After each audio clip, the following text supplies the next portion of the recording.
There is a loneliness that money cannot cure, a hunger that gold cannot feed, and a darkness that all the light of wealth cannot penetrate.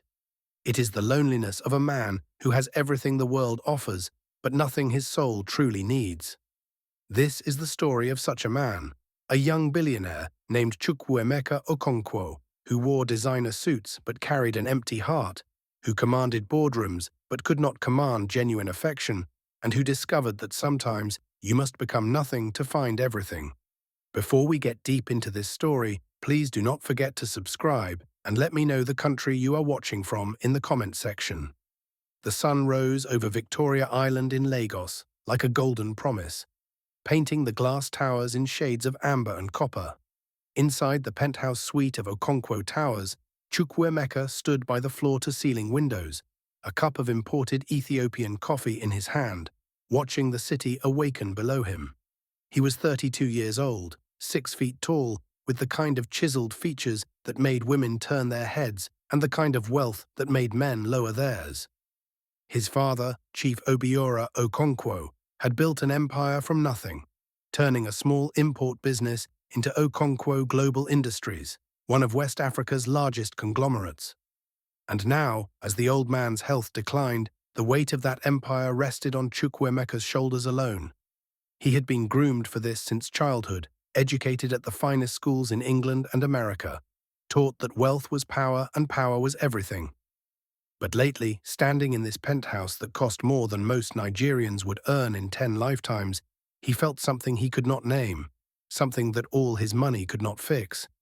His phone buzzed on the marble countertop, and he glanced at it without enthusiasm. It was another message from Zainab, the socialite he had been seeing for 3 months.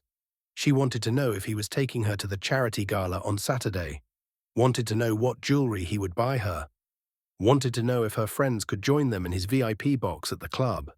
He set the phone down without responding. Zainab was beautiful, yes, with her Instagram-perfect face and designer everything, but when he looked into her eyes, he saw only his reflection in her pupils, saw only the money and status she craved. She was the 4th woman in 2 years who had looked at him and seen only Naira signs. His assistant had warned him, his friends had joked about it, but the truth cut deeper than their words.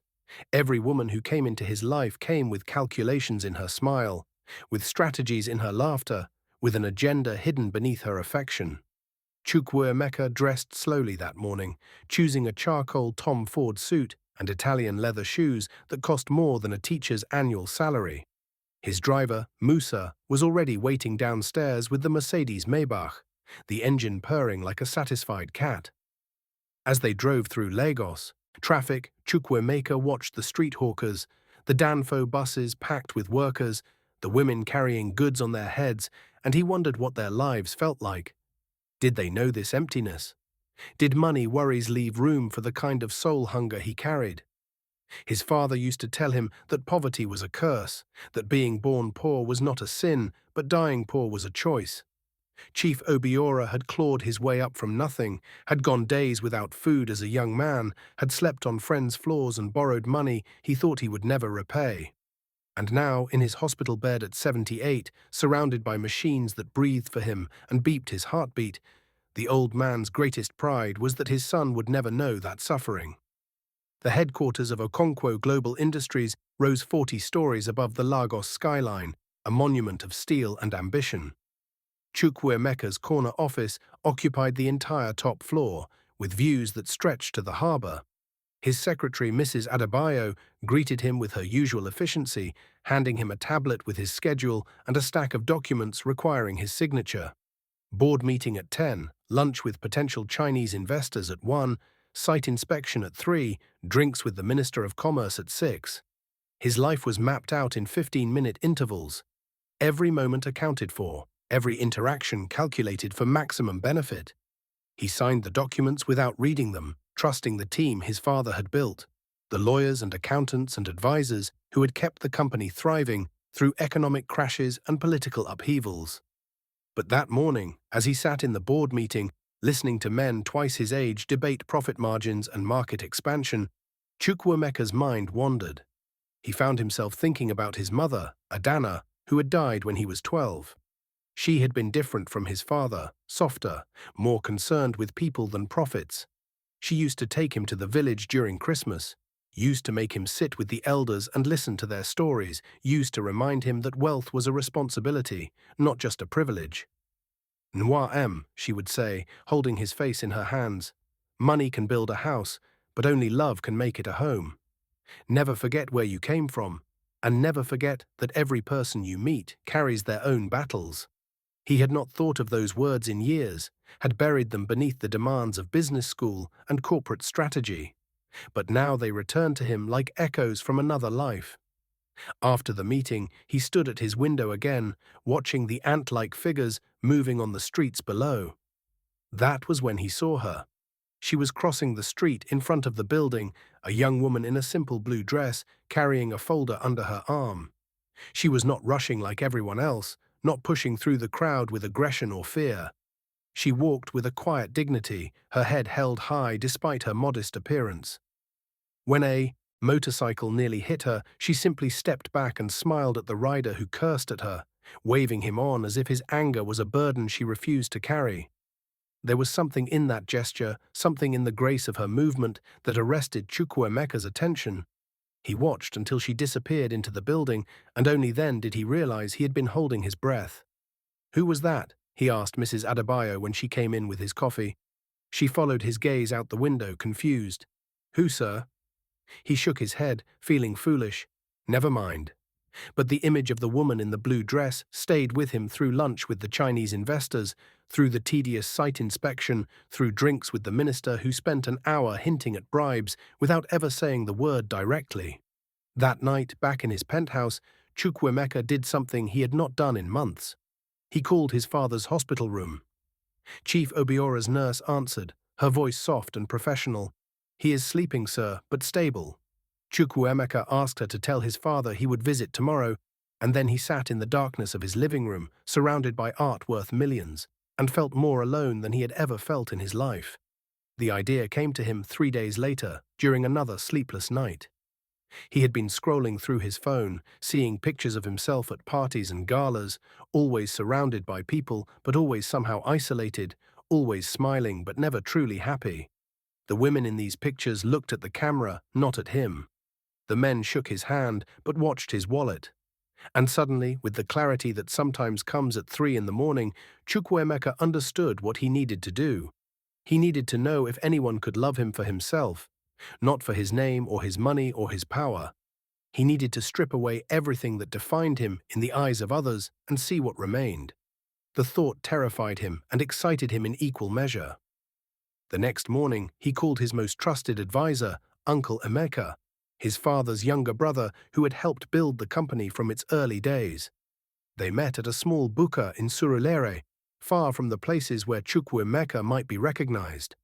Uncle Emeka was 65, with grey hair and eyes that had seen enough of life to judge nothing and understand everything. He listened as Chukwuemeka explained his plan, his face revealing nothing until the young man finished speaking. Then Uncle Emeka leaned back in his plastic chair and laughed, a deep rumbling sound that made other diners turn to look. "Nwokem," he said, wiping tears from his eyes, "your father fought so hard to make sure you would never have to pretend to be poor, and now you want to do it by choice." But there was no mockery in his voice, only a kind of sad understanding. Chukwuemeka explained further. He wanted to work in his father's company as a security guard, to wear the simple uniform and earn the basic wage. To live in a modest room and take public transport. He wanted to see how people treated him when he had no power to give them anything, when his approval meant nothing to their careers, when his wallet could not buy their affection. He wanted to know if genuine connection was even possible for someone like him, or if wealth had permanently separated him from the authentic human experience. Uncle Emeka was quiet for a long time, eating his rice and stew with slow deliberation. Finally he spoke. "You know this is dangerous, Abi. Not just because you might get hurt or robbed, but because you might learn things you cannot unlearn. You might see how the other half lives and realize you cannot unsee it. You might find what you are looking for and discover it changes you in ways you did not expect." Chukwuemeka nodded. He understood the risks, or at least he thought he did. But the emptiness inside him had grown too large to ignore, and he was willing to gamble everything to fill it. Uncle Emeka agreed to help, with conditions. First, Chukwuemeka would tell no one else, not even his closest friends or his current girlfriend. Second, he would commit to at least 3 months in this role, no matter how difficult it became. Third, Uncle Emeka would check on him weekly, and at the first sign of real danger, the experiment would end. They shook hands across the table, and in that moment, Chukwuemeka felt something he had not felt in years.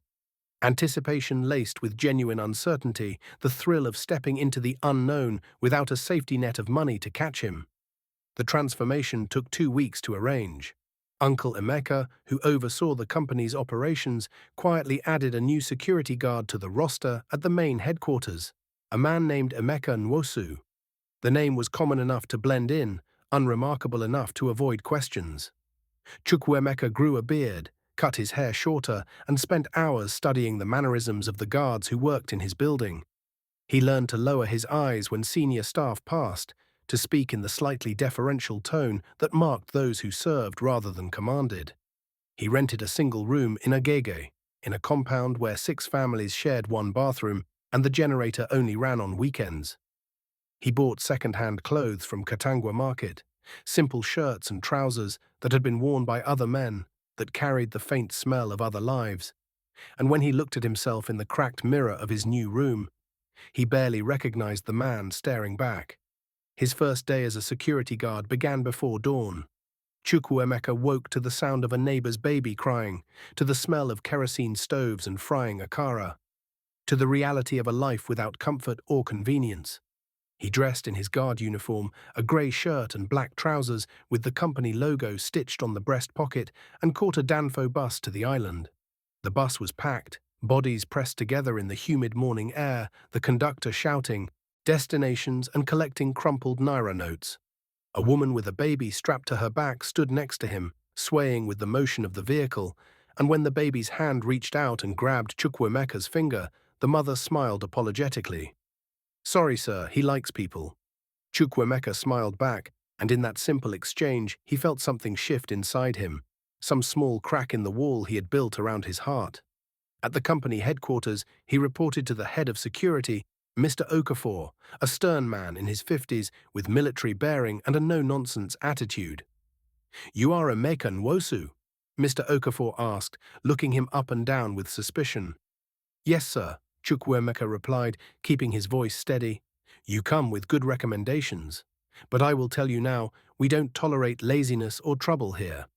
You show up on time, you do your work properly, and you treat everyone with respect, even when they don't treat you the same way. Understood?" Chukwuemeka nodded, and Mr. Okafor assigned him to the main entrance, where he would check IDs and sign in visitors. It was strange, standing at the door of his own building, watching employees he knew by name walk past him without a second glance. Some were kind, offering morning greetings and smiles. Others looked through him as if he were furniture, their eyes sliding past without acknowledgement. He began to understand what his mother had meant about every person carrying their own battles. Some of these people were kind because kindness was their nature. Others were kind because they remembered being in his position, and some had climbed so far from where they started that they had forgotten what it felt like to be invisible. 3 days into his new life, he saw her again. The woman in the blue dress, though today she wore yellow, a simple Ankara print that caught the morning light.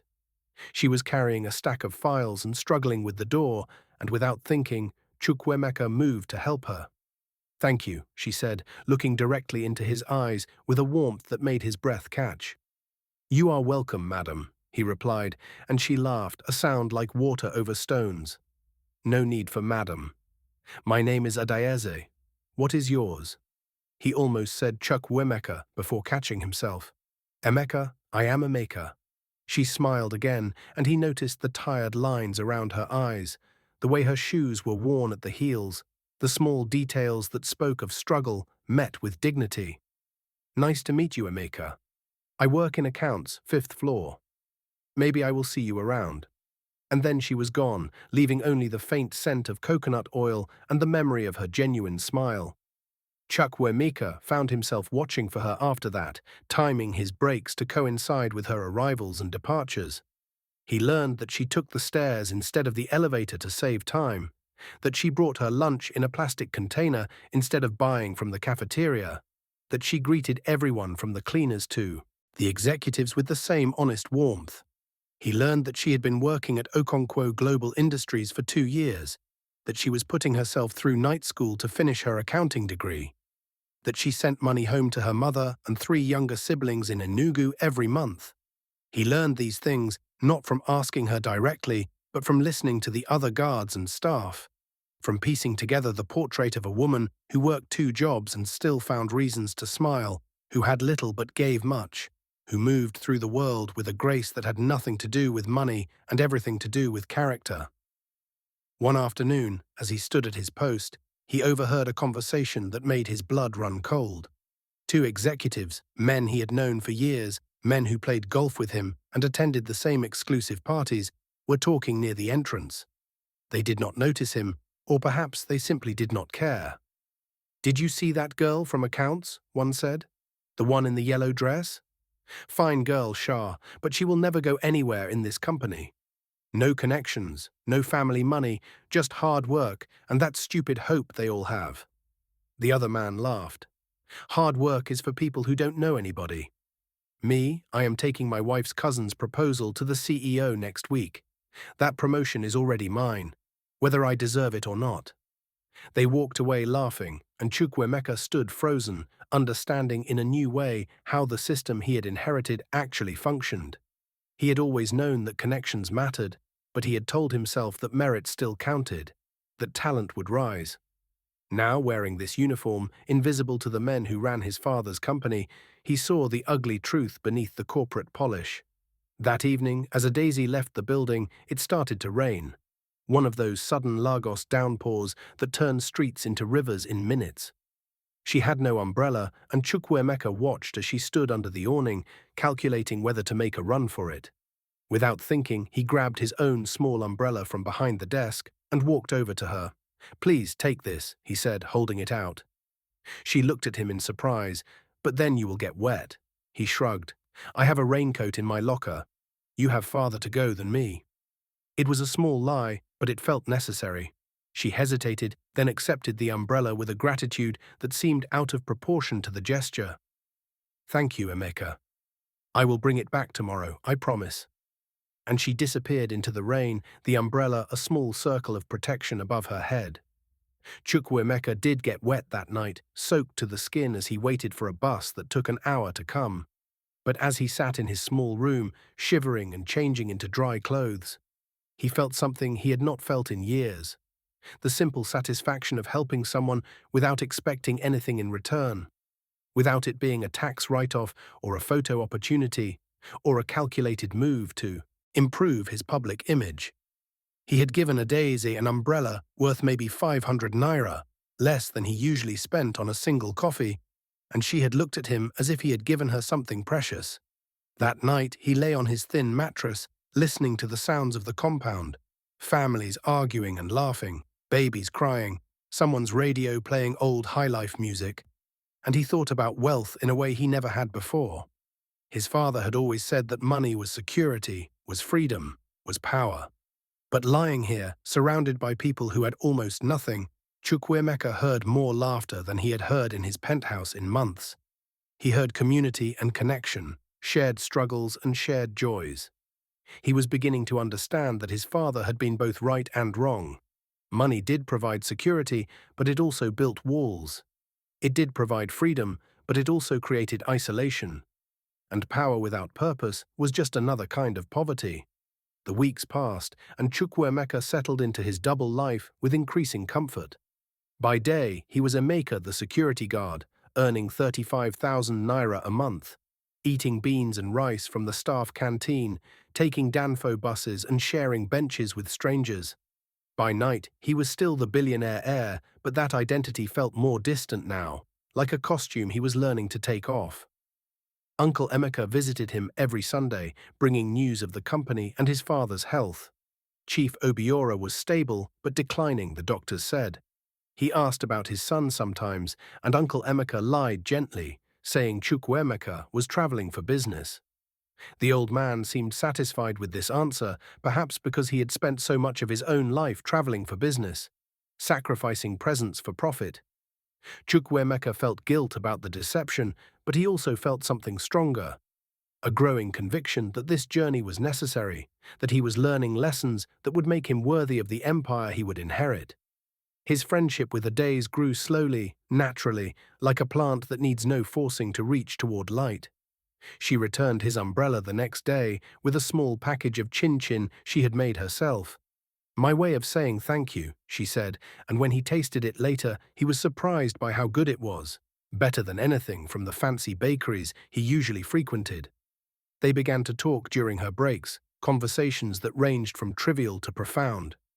She told him about her childhood in Enugu, about losing her father when she was 10, about her mother's struggle to raise 4 children alone. She spoke of these hardships without self-pity, with a matter-of-fact resilience that Chukwuemeka found both humbling and inspiring. In return, he told her carefully edited versions of his own story: a childhood in Lagos, a father who worked too much, a mother who died too young. These parts were true, even if he left out the details of mansions and private schools and trust funds. One Saturday, his off day, Adais invited him to her church. It was a small building in Ikeja, nothing like the mega-churches where Chukwuemeka occasionally appeared for political reasons. The congregation was maybe 200 people, mostly working-class families and young professionals struggling to make ends meet. The pastor was a man named Reverend Namdi, who preached without theatrics or promises of instant miracles, who spoke instead about daily faithfulness and finding joy in service. The choir sang with a passion that moved Chukwuemeka despite himself, their voices rising in harmonies that had nothing to do with professional training and everything to do with genuine feeling. After the service, Adaisy introduced him to her friends, nurses and teachers and shop owners, people who worked hard and lived honestly and seemed to possess a contentment that eluded most of the wealthy people he knew. They invited him to lunch, a modest meal of jollof rice and chicken at someone's home, and as he sat around the table, listening to their conversations about school fees and hospital bills and neighborhood dramas, he felt more at home than he had in any 5-star restaurant. But his double life was becoming increasingly complicated. His girlfriend Zainab had grown suspicious of his absences, had started showing up at his penthouse unannounced. Mrs. Adebayo, his secretary, was running out of excuses for his missed meetings. The board was asking questions about his extended trip, and rumors were starting to circulate. Uncle Emeka warned him that he could not maintain this charade much longer, that soon he would have to choose between his experiment and his responsibilities. Chukwuemeka knew his uncle was right, but he was not ready to end it yet. He felt like he was on the verge of understanding something crucial, something that would change him fundamentally. Every day at the gate, every conversation with Adais, every small interaction with people who saw him as just another working man, these experiences were rewriting his understanding of value and worth and what it meant to live a meaningful life. It was during his 8th week as a security guard that everything changed. Chukwuemeka was working the evening shift when a black Range Rover pulled up to the gate, its tinted windows reflecting the security lights. The driver rolled down his window and Chukwuemeka's stomach dropped. It was David, his best friend since university, coming for a late meeting. David had visited him countless times, knew his face as well as his own. Chukwuemeka turned away quickly, pretending to check something in the logbook, hoping David would just drive through. But David was impatient, honking his horn. "Hey, guard, open the gate." Chukwuemeka kept his head down, pressing the button to raise the barrier. David drove through without another glance, and Chukwuemeka released a breath he had not known he was holding.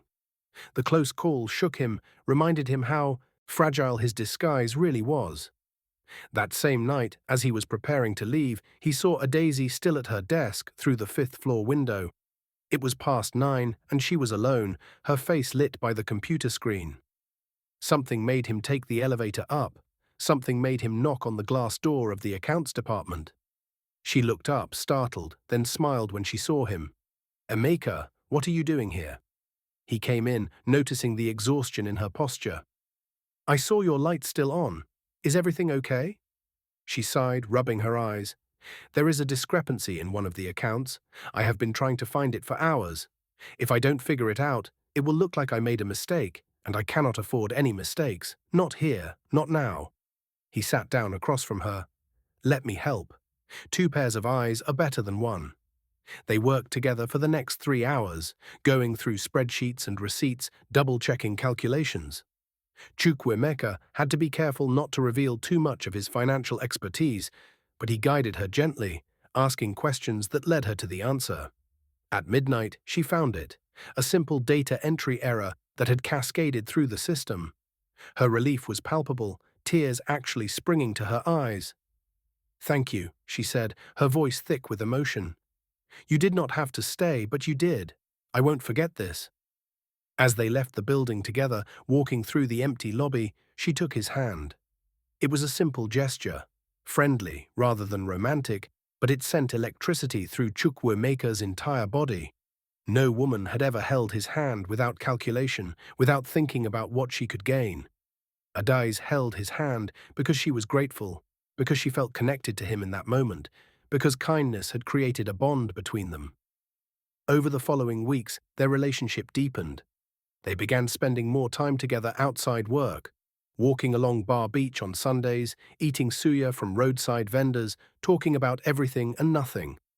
Adais told him about her dreams of becoming a chartered accountant, of opening her own consultancy one day, of being able to give her mother a better life. She spoke of these ambitions without arrogance, with a quiet determination that Chukwuemeka found captivating. She asked him about his dreams too, and he found himself answering honestly for the first time in years. "I want to do work that matters," he said. "I want to know that I am building something real, something that helps people, not just making money for money's sake." She understood this in a way that no one in his previous life had understood. "Money is a tool," she said. "It is not bad by itself, but it is not the point either. The point is what you do with it, who you become in the process of making it." But as he fell deeper into this new life, as his feelings for Adais grew from admiration to something much more profound, Chukwuemeka faced an impossible dilemma. He had started this journey to find genuine love, to know if anyone could care for him without the influence of his wealth. And he had found it. Adais loved Emeka, the security guard, the man who shared his umbrella and helped with spreadsheets and listened to her dreams with respect and interest. But she did not know Chukwuemeka, the billionaire, the man who owned the building where she worked, whose decisions could change her life with a single phone call. Every day the deception grew heavier, every conversation more painful with its hidden truths. He told himself he would reveal everything soon, would explain why he had done this, would ask for her understanding and hopefully her forgiveness. But fear held him back. What if she felt betrayed? What if she saw his experiment as cruel manipulation? What if the love that had grown between them could not survive the revelation of his true identity? The crisis came unexpectedly, as such things often do. It was a Tuesday morning, and Chukwuemeka was at his post when he saw a commotion near the executive parking area. A group of people had gathered around someone on the ground, and he heard someone shout for security. He ran over and found a man having what looked like a heart attack, his face grey, his breathing labored. The man was Chief Obi, the company's chief operating officer, a man Chukwuemeka had known for years. Without thinking, Chukwuemeka dropped to his knees and began administering CPR, skills he had learned years ago but rarely used. He worked on Chief Obi while someone called for an ambulance, pressing on the older man's chest with steady rhythm, breathing into his mouth, refusing to give up even when others suggested it was too late. After what felt like hours but was probably only minutes, Chief Obi gasped and coughed, his eyes fluttering open. The ambulance arrived and took him away, and Chukwuemeka stood there shaking, his uniform stained with sweat and dirt. Later that day, he was called to Mr. Okafor's office. The head of security looked at him with new respect. Chief Obi's family called. "The doctors say you saved his life. If you had not been there, if you had not known what to do, he would have died." Chukwuemeka nodded, still processing what had happened. "I just did what anyone would do." Mr. Okafor shook his head. "Not anyone. Most people would have panicked or run away. You stayed calm and you acted. The CEO wants to thank you personally. Chukwuemeka's heart stopped. The CEO was Uncle Emeka, temporarily filling in while Chukwuemeka was supposedly traveling. His uncle would play along, would keep his secret, but the situation was spinning out of control. The meeting was scheduled for the next day, and Chukwuemeka spent a sleepless night trying to decide what to do. He could confess everything now, end the charade on his own terms. Or he could continue, see it through, risk everything for a few more weeks of this life he had built. In the end, he made his decision. He would keep going, but he would prepare to reveal the truth soon. He would tell Adais first, would explain everything and hope she understood. Then he would return to his real life, taking with him the lessons he had learned and the love he had found. That night, lying on his thin mattress, Chukwuemeka prayed for the first time since his mother's funeral. He prayed for wisdom and courage. He prayed for forgiveness for his deception. And he prayed that love, if it was real, would prove stronger than the lies that had birthed it. The next morning, he put on his cleanest uniform and reported to the executive floor. Uncle Emeka's secretary, a woman who had known Chukwuemeka since childhood, did a double take when she saw him, but quickly recovered. "The CEO will see you now," she said, her voice carefully neutral. He entered his uncle's office, his office really, though it felt foreign to him now.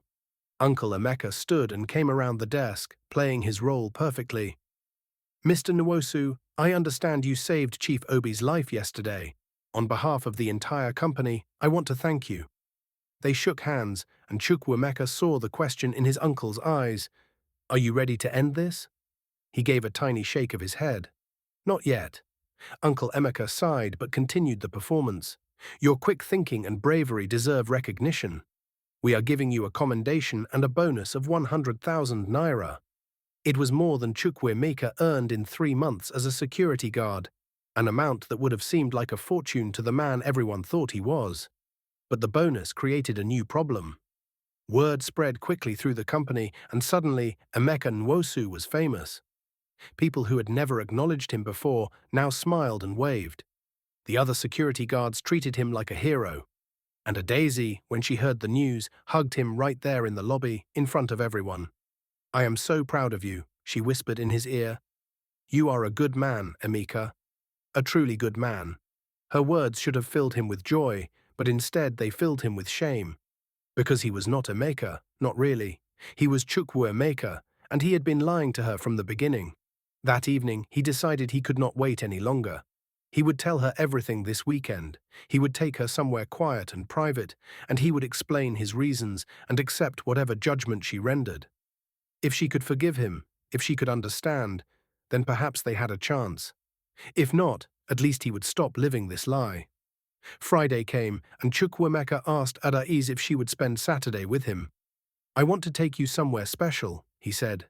"There is something I need to tell you, something important." She looked at him with concern. "Is everything okay? You look worried." He managed a smile. "Everything will be okay, I hope. Just trust me." She agreed, and they planned to meet at Lekki Conservation Center in the morning. Chukwuemeka spent Friday night rehearsing what he would say, how he would explain. But every version sounded wrong, every explanation felt inadequate. Finally, exhausted, he gave up and decided to simply tell the truth as plainly as possible and let the consequences unfold.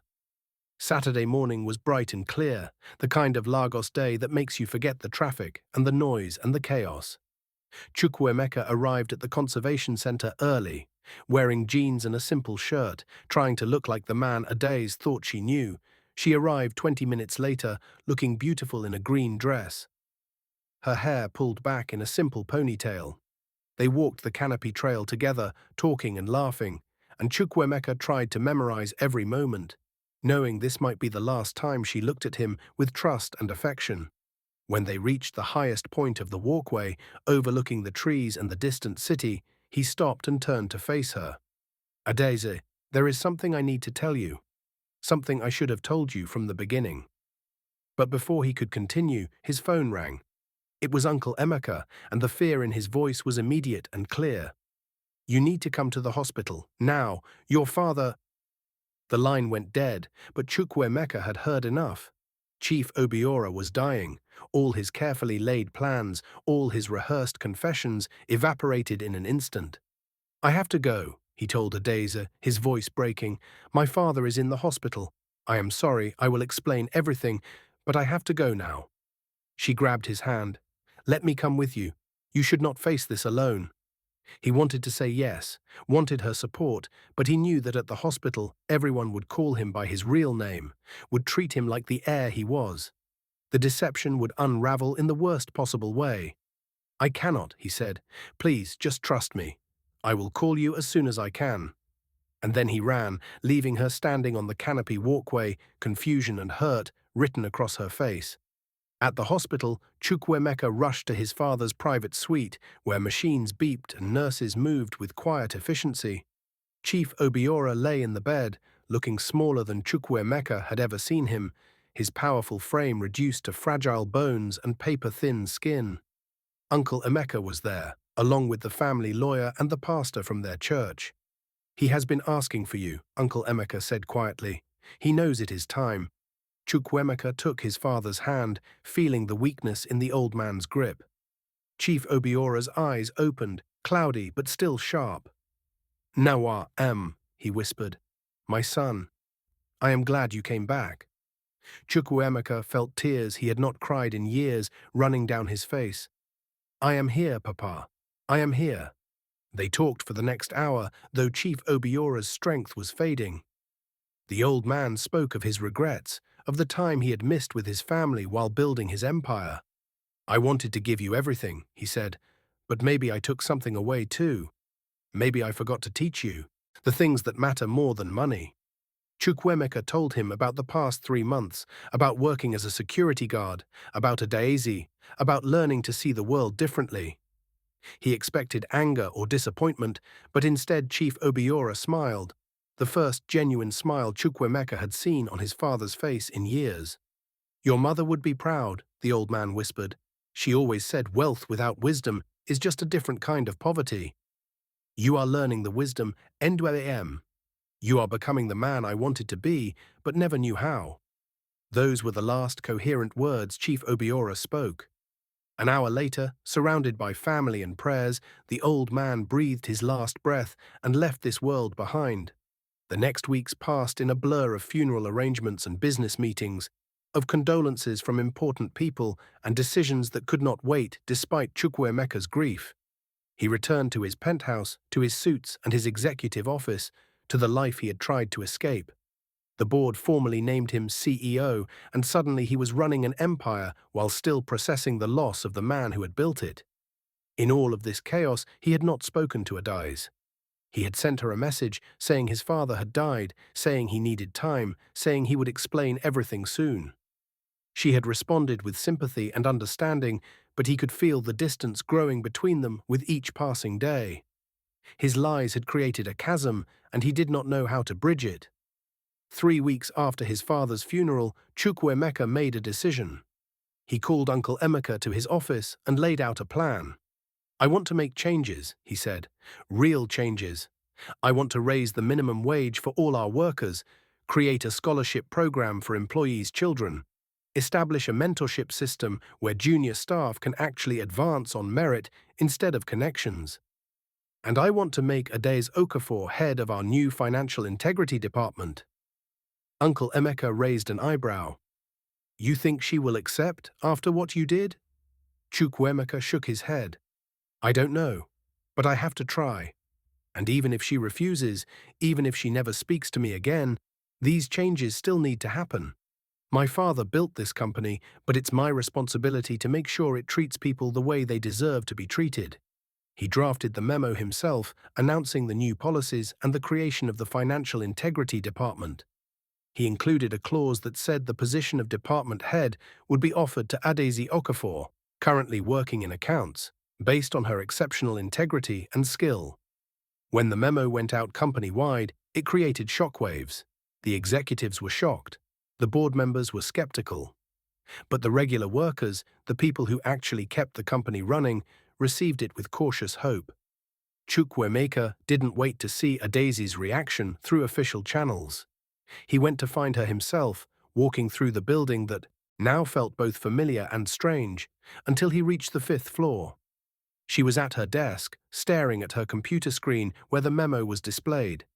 She looked up when he approached, and the expression on her face was complex. Surprise, confusion, and something else he could not quite read. "Mr. Okonkwo," she said formally, standing up. The use of his real name felt like a slap. "I need to speak with you," he said quietly. "Please, not here, not with everyone watching. Give me 1 hour to explain everything. If after that you never want to see me again, I will accept that. But please, just hear me out." She looked at him for a long moment, and he saw her making calculations he could not follow. Finally, she nodded. "1 hour. There is a coffee shop across the street. I will meet you there in 10 minutes. At the coffee shop, a simple place that served instant Nescafe and bread, they sat across from each other, and Chukwuemeka told her everything. He explained about the loneliness and emptiness of his previous life, about wanting to know if anyone could love him for himself. He told her about becoming Emeka Nwosu, about the Danfo buses and the small room in Agege, about learning to see the world through different eyes. He explained how he had fallen in love with her, truly and completely, how every moment they spent together had been real for him even if the circumstances were false. He did not make excuses or try to minimize the deception. He simply laid out the truth and waited for her judgment. Adaz listened without interrupting, her face carefully neutral. When he finished, she sat in silence for several minutes, stirring her coffee, though she had not added sugar. Finally, she spoke. "You know what hurts the most? Not that you lied about your identity. I understand why you did that, even if I do not agree with it. What hurts is that you had so many chances to tell me the truth, and you chose not to. When we talked about our dreams, when we worked together that night in the office, when I held your hand, in all those moments, you could have trusted me with the truth. But you did not. You decided I could not handle it, or maybe you decided your experiment was more important than my right to know who I was falling in love with." Her words, especially those last ones, hit Chukwuemeka like physical blows. "You loved me?" he asked quietly. She smiled sadly. "I loved Emeka, the security guard who shared his umbrella in the rain, who helped me find mistakes in spreadsheets, who talked about wanting his work to matter. I do not know if I can love Chukwuemeka Okonkwo, the billionaire who played pretend with other people's lives." Chukwuemeka felt something breaking inside him, but he forced himself to speak steadily. "I understand, and I am sorry, more sorry than I can properly express. But please know that Emeka was not fake. That was me, maybe more me than I have been in years. The kindness, the conversations, the feelings, those were real. I did not pretend to care about you, Adais. I care about you more than I have cared about anything or anyone in my life. And I know I have no right to ask for forgiveness, but I am asking anyway. Not today, maybe not for a long time, but someday. Can you imagine a future where you might be able to forgive me?" She stood up, gathering her bag. "I need time to think. About the job offer, about everything. I will give you an answer about the position in a week. About us? I cannot promise anything. You taught me something, Chukwuemeka, even if you did not mean to. You taught me that people are not always what they seem, that wealth and poverty are complicated things, that sometimes the richest man in the room is also the loneliest. But you also taught me to be more careful with my trust, to protect my heart better. I do not know if those were the lessons you meant to teach, but they are the ones I learned." She left, and Chukwuemeka sat alone in the coffee shop, watching through the window as she crossed the street back to the office. He had known this was a possibility, had prepared himself for rejection, but actually experiencing it was something else entirely. He had found what he was looking for, genuine love from someone who knew nothing of his wealth, and his own deception had destroyed it. The irony was not lost on him. He had pretended to be poor to escape the falseness of his wealthy life, and in doing so had created a different kind of falseness that proved just as destructive. Over the next week, Chukwuemeka threw himself into implementing the changes he had promised. He met with HR to restructure the wage system, with finance to establish the scholarship fund, with various department heads to create the mentorship program. Some resisted, arguing that these changes would reduce profitability. Others embraced them, seeing an opportunity to build a different kind of company. Chukwuemeka listened to all viewpoints, but he remained firm. "My father built this company to escape poverty," he told the skeptical board members, "but he never intended it to perpetuate poverty for others. We can be profitable and fair. We can be successful and humane, and if we cannot, then maybe we do not deserve to succeed."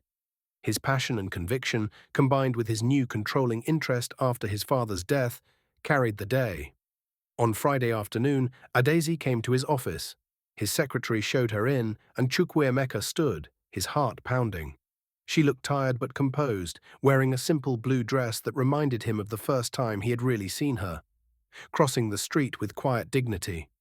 "I have thought about your offer," she said without preamble, "the position in financial integrity. I am going to accept it." Relief flooded through him, but before he could speak, she raised her hand. "But I need you to understand something. I am accepting it because it is a good opportunity and because I believe I can do the job well and because I want to help make sure your new policies actually benefit the people they are supposed to benefit. I am not accepting it as a first step toward forgiving you. That may never happen, or it may happen slowly, or it may happen in ways neither of us can predict right now, but you cannot buy my forgiveness with a promotion, just like you could not buy my love with gifts and luxury when you were pretending to be poor. Do you understand?" Chukwuemeka nodded, humbled by her clarity and strength. "I understand, and thank you for accepting the position, for giving the company and these new programs a chance, for not writing me off completely, even though you have every right to. I promise I will prove myself worthy of your trust, even if it takes years. I will show you that the man who shared his umbrella and helped with spreadsheets was real, that he still exists even in this office and this suit." Adaeze studied him for a moment, and he saw something soften in her eyes. "I want to believe that, Chukwuemeka. I really do. Time will tell if it is true." She left, and he sat down heavily in his chair, feeling both hopeful and chastened. He had not won her back, not even close. But he had not lost her completely either. It was more than he deserved, and it would have to be enough for now. The months that followed were the hardest and most rewarding of Chukwuemeka's life. Running the company as CEO was demanding enough, but doing it while implementing sweeping changes and rebuilding his father's legacy in a new image required every ounce of his energy and intelligence.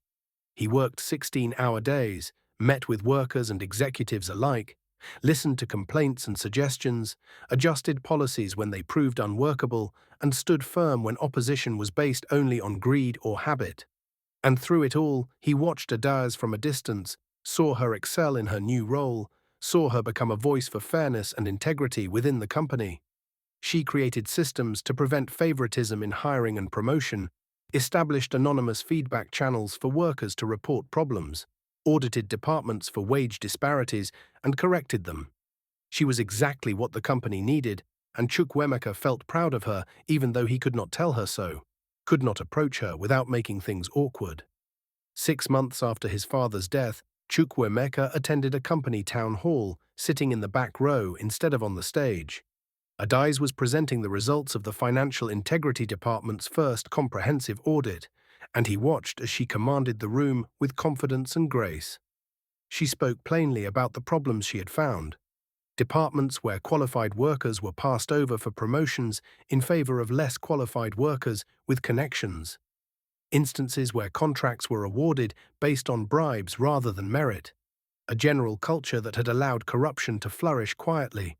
But she also spoke about the improvements, the systems now in place to prevent these problems, the whistleblower protections that allowed workers to report misconduct without fear. And she spoke about the difference the wage increases had made, sharing anonymous stories from workers who could now afford their children's school fees, who could save for emergencies, who felt valued by their employer for the first time in years. As Chukwuemeka listened, he felt his father's presence, felt the old man's approval in a way he had not felt while Chief Obiora was alive. This was the legacy worth building, the kind of success that meant something beyond balance sheets and stock prices.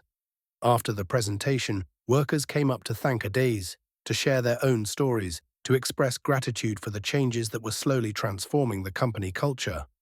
And Chukwuemeka realized that he had achieved something his father never had, the genuine respect and affection of the people who worked for him, not because they feared him or needed him or wanted something from him, but because he was actually making their lives better.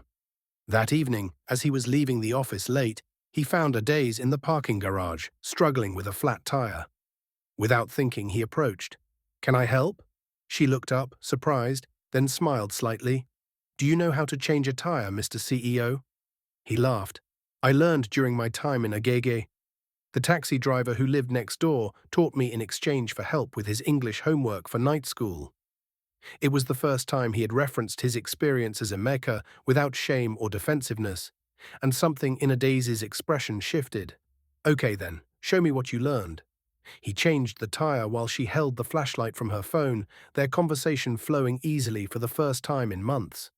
They talked about work, about the challenges of changing an entrenched culture, about the small victories and persistent obstacles. And when the tire was changed and his hands were dirty with grease, Adaze looked at him with something approaching warmth. "Thank you for this, and for everything you have been doing at the company. I see you, Chukwuemeka. I see you trying." It was not forgiveness, not yet, but it was acknowledgement, and it filled Chukwuemeka with hope. 1 year after his father's death, Chukwuemeka organized a memorial service at the company headquarters.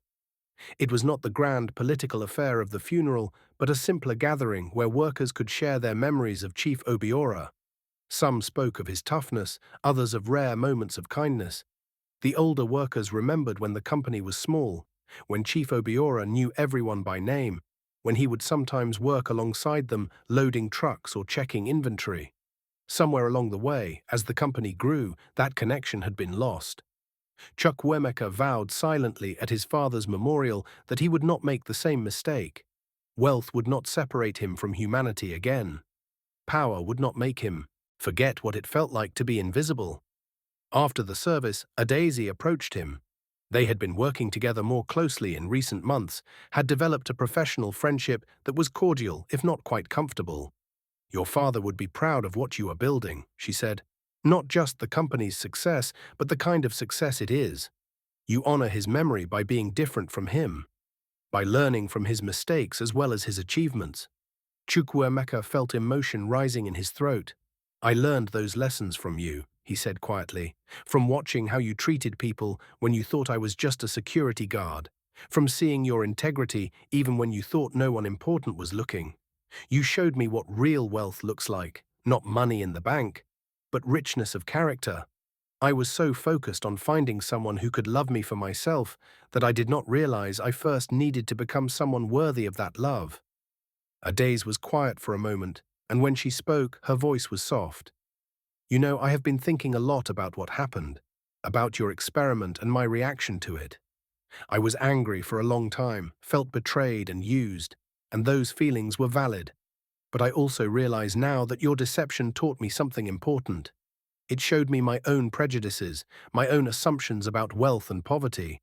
I thought I knew who you were based on a uniform and a modest salary, just like people thought they knew you based on a designer suit and a corporate title. Both versions were incomplete. The real you is somewhere in between, or maybe beyond both.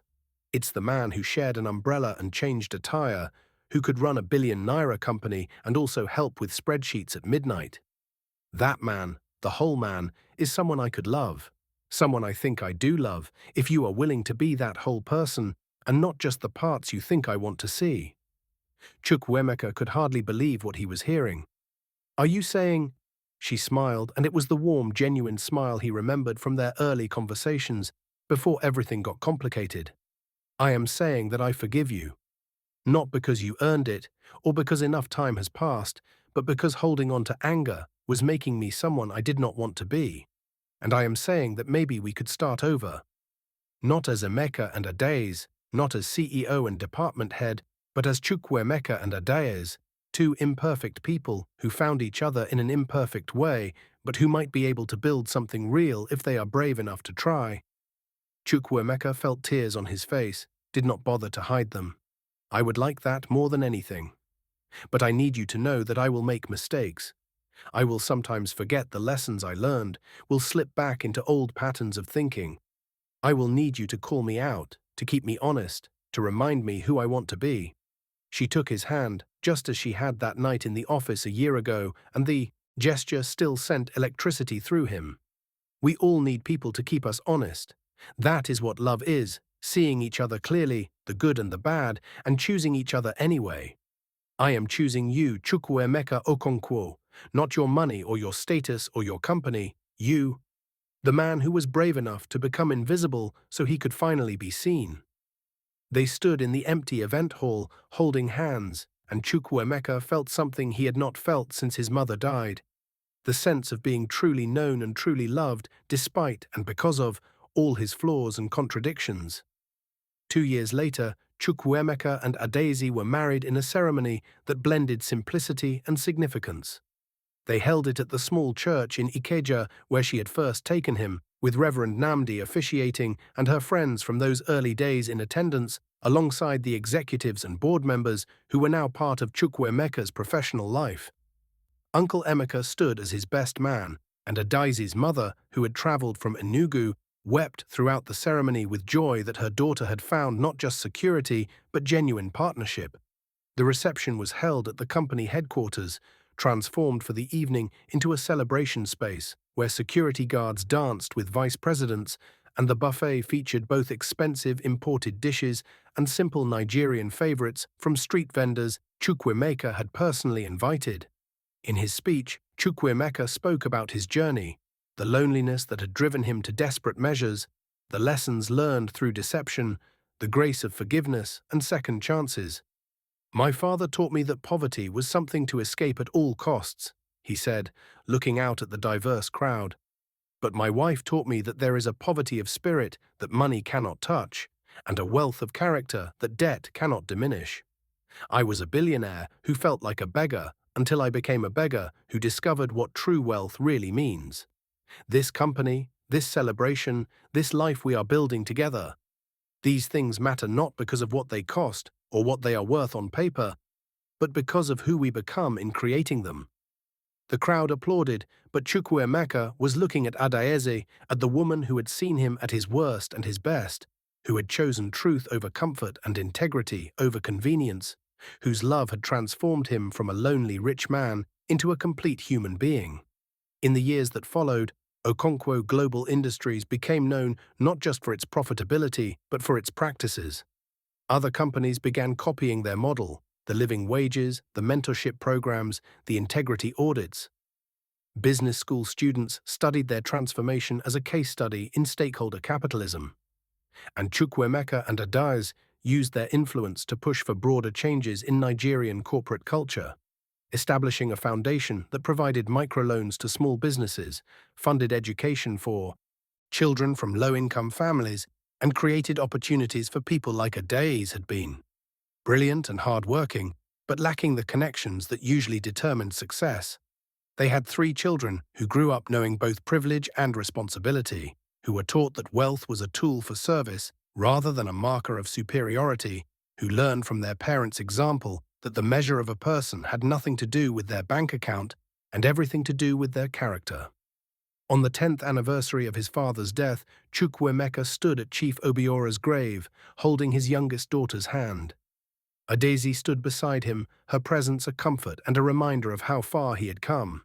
"I hope I made you proud, Papa," he said quietly to the stone marker, "not just by growing the company or making it more profitable, but by making it better.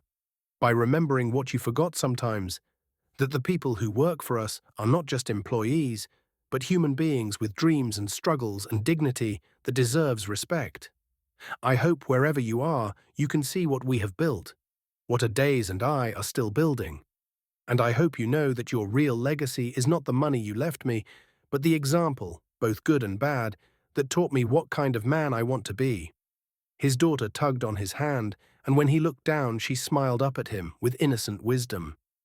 "Daddy, are you sad?" He picked her up, held her close. "No, baby. I am grateful for everything that brought me here, for all the hard lessons that taught me what really matters, for the people who loved me enough to show me the truth." As they walked back to the car, Chukwuemeka thought about the journey that had brought him to this moment, the desperate loneliness that had driven him to pretend to be someone else, the woman he had found when he stopped looking through the lens of wealth, the company he had transformed by learning to see workers as people rather than resources, the family he had built on a foundation of honesty and mutual respect. It had not been easy. There had been setbacks and struggles, moments when his old patterns of thinking reasserted themselves, times when the demands of wealth and power threatened to pull him back into isolation and arrogance. But Adaz was always there to ground him, to remind him of the man he had been in that security guard uniform, of the lessons learned through humility and service. The story of Chukwuemeka Okonkwo spread through Lagos and beyond, becoming the kind of tale people told to illustrate deeper truths about life and love and the true nature of wealth. Some embellished it, adding dramatic elements that never happened. Others simplified it, reducing it to a simple moral about humility. But those who knew the real story, who had lived through it or witnessed it firsthand, understood its complexity. They knew it was not a story about a rich man slumming for entertainment, but about a human being searching desperately for connection in a world where his wealth had become a wall between him and authentic relationships. They knew it was not a story about the virtue of poverty, but about the poverty of a life focused only on accumulation without consideration of impact. Most importantly, they knew it was not a finished story, but an ongoing journey, a daily choice to value people over profit, to measure success by the lives touched rather than the zeros in a bank account. And so the years passed, and Chukwuemeka Okonkwo grew older and hopefully wiser, building on the foundation his father had laid, but reshaping it according to the lessons his mother had tried to teach him, and his wife had finally made him understand. He was no longer the lonely billionaire in the tower, but he was not quite the humble security guard either. He was something more complex and more real, a man who had learned to integrate all the parts of himself, who could move between boardrooms and street corners with equal comfort, who understood that true leadership meant service and true wealth meant using resources to lift others rather than building higher walls around yourself. His father had wanted to give him everything, and in the end, Chief Obiora had succeeded beyond his wildest dreams. But not in the way the old man had intended. The real inheritance was not the billions of naira or the corporate empire. It was the opportunity to learn, to grow, to fail and be forgiven, to love and be loved in return, to discover through hard experience what it really means to be rich. There is a proverb, old as the red earth of Africa itself, that speaks truth across all cultures and conditions. The heart that stays humble will never lose its way, and the love that is tested by fire emerges stronger than gold. Chukwuemeka Okonkwo learned this truth the hard way, through deception and revelation, through loss and redemption, through the patient love of a woman who saw past his wealth to the wounded soul beneath. His story is a reminder that sometimes we must lose everything, or pretend to discover what we truly value. That sometimes the longest journey is not across oceans or through years, but from the head to the heart, from what we think we need to what our souls actually crave.